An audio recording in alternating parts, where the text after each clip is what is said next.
Moi, je m'appelle Guy Soudé, je suis navigateur aventurier, 32 ans, originaire de Bretagne. J'ai fait une première aventure accompagnée d'une petite poule, Monique, un petit tour du monde par les 2 pôles pendant plusieurs années, avec entre autres un hivernage dans les glaces du Groenland, le Pacifique, le Cap Horn, l'Antarctique, enfin en gros je me suis un petit peu baladé, c'était chouette. Ensuite j'ai fait 2 transatlantiques à la rame. Là je suis parti sur un projet Vendée Globe, donc ça fait maintenant un peu plus de 2 ans, accompagné d'un super partenaire, freelance.com, et là le départ c'est dans quelques mois. J'ai qu'une envie, c'est d'être sur la ligne et de me retrouver dans les mers du Sud et de pouvoir boucler ce petit tour du monde.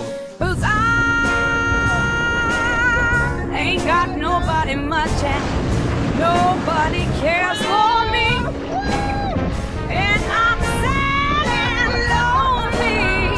Won't somebody come and take a chance with me?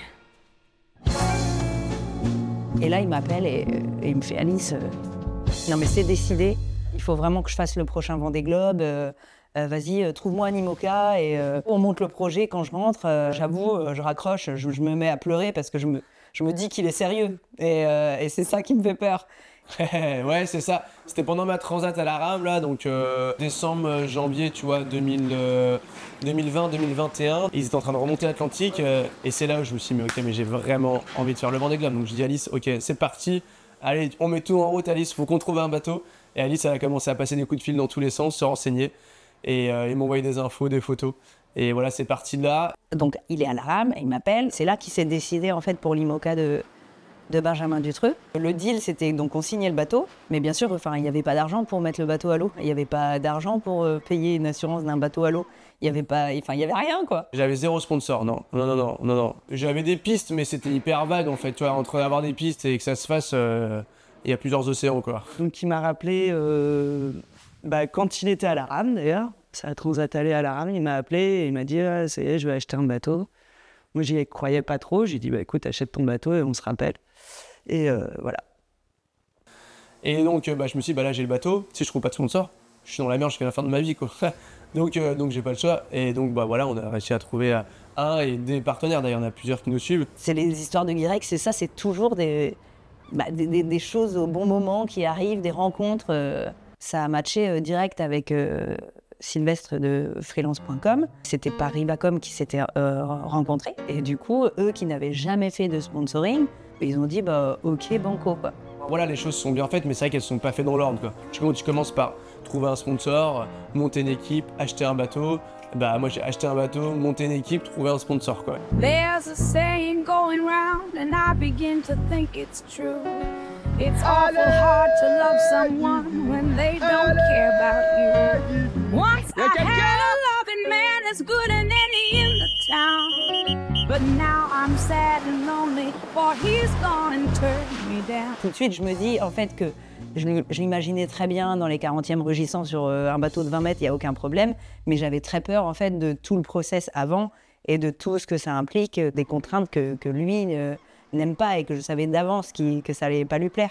Et finalement, bah, il s'en sort très bien et on est une petite équipe que d'amis, parce qu'il s'est entouré que d'amis, de gens qu'il connaissait d'avant, autodidactes. On s'en sort pas mal jusque-là. Alors nous, on est tous des débutants. D'un point de vue équipe technique sur l'IMOCA. Après, je pense qu'on a su s'entourer aussi de gens qui connaissaient ce genre de bateau et qui nous ont appris, qui nous ont montré, qui nous ont un peu guidés sur la bonne voie. Après, le fait de ne pas connaître, c'est pas pire.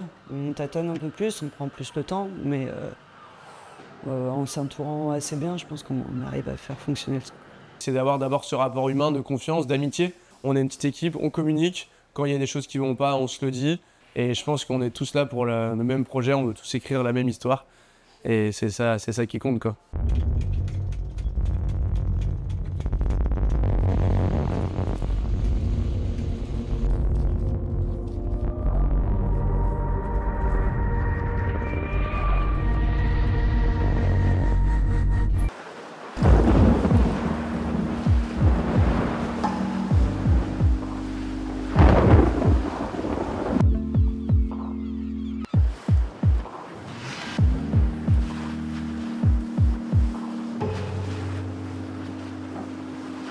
quand on s'est rencontrés, en fait, déjà à l'époque, il me parlait du Vendée Globe.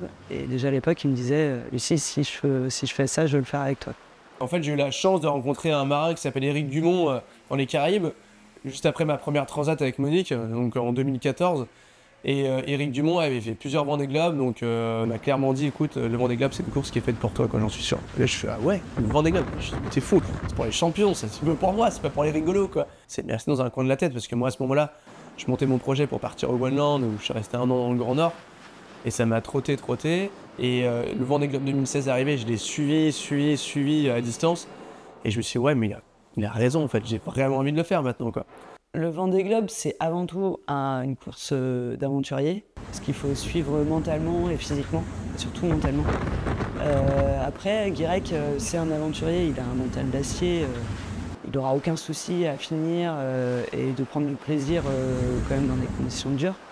Mais son âme de compétiteur, ouais, je pense qu'il l'a découverte là, depuis le début du projet, il aime ça en fait. Il aime la compétition, ouais. Bah ouais, le profil de compétiteur, pour moi en tout cas sur ces bateaux-là, il est clairement nouveau. J'ai fait la compétition plus jeune mais en planche à voile, donc strictement rien à voir. Mais c'est vrai que sur un Vendée Globe, il se passe tellement de choses. Tu vois aussi bien, il faut grimper dans ton mât à 30 mètres de haut, plonger sur ta quille à 4,50 m, tu vas affronter de la grosse mer, plein de soucis techniques. Donc là, tu viens puiser vraiment dans tes ressources. Et de ce côté-là, je pense que je suis plutôt assez au point. Sur le côté plus régate, performance, bah, c'est là où il a fallu vachement bosser.